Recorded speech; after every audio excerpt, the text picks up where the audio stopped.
इस साल आप सेविंग कर पाएंगी। बहुत कोशिश कर रहे थे पिछले साल भी सेविंग करने की, लेकिन उस तरह से स्टेप्स नहीं ले सके, उस तरह से एक्शंस नहीं ले पाए जिस तरह से हो सकते थे। आपकी सोर्स ऑफ इनकम भी मुझे बढ़ती हुई नज़र आ रही है, क्योंकि जैसे आपकी सोर्स ऑफ इनकम बढ़ेगी, जो भी करियर में, जो भी जॉब में आप हैं, वहाँ से आप हो सकता है चेंज करें। बिकॉज अगर आप एक कंपनी से दूसरी कंपनी में चेंज करते हैं तो आपका पे स्केल बढ़ जाता है, और पूरी पूरी पॉसिबिलिटी है कि आपका मुझे सोर्स ऑफ इनकम जब जैसे ही बढ़ जाएगा, वैसे ही आपके जो स्टेप्स हैं सेविंग्स के लिए, इन्वेस्टमेंट नहीं सेविंग्स, क्योंकि आप नहीं चाहते हैं कि आप कहीं किसी ऐसी जगह इन्वेस्ट कर दें, क्योंकि आपके पास अभी उतना एक्यूमुलेटेड वेल्थ नहीं है जो आप सोच सकें कि आपको अ, अब इतना आपके पास जमा पूंजी हो गई है कि आप अब उसको इन्वेस्ट करें म्यूचुअल फंड्स में या शेयर्स में। ऐसा कुछ मुझे नहीं नज़र आ रहा है। हाँ, लेकिन एफडीज में,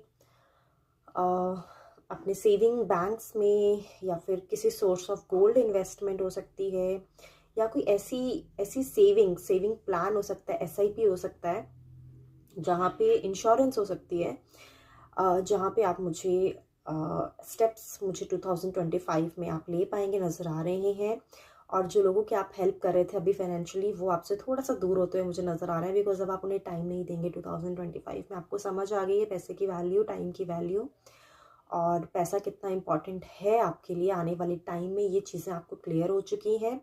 आप अब लोगों पे ध्यान ना देते हुए अपने पे फोकस लेके आ रहे हैं 2025 में, in terms of money, not in terms of any other thing, but in terms of money.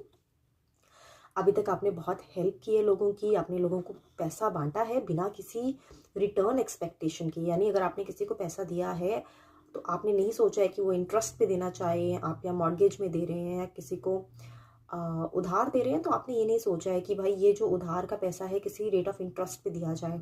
आपने सिर्फ दिया है out of your kindness, out of your helping nature. But अब 2025 में मुझे लगता है आपका सारा ध्यान आपके खुद पर आने वाला है, क्योंकि आपने रियलाइज़ किया है कि आपकी खुद के बैंक अकाउंट खाली हो गए हैं या सेव नहीं कर पाए हैं, और आपके फ्यूचर को आप थोड़ा इनसिक्योर समझ रहे हैं अभी।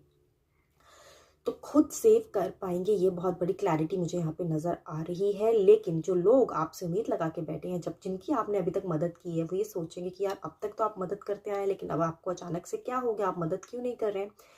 तो वो आपको थोड़ा आपसे डिस्टेंस मुझे बनाते हुए नज़र आ रहे हैं, और आपको सेल्फिश ब्लेम करते हुए मुझे नज़र आ रहे हैं।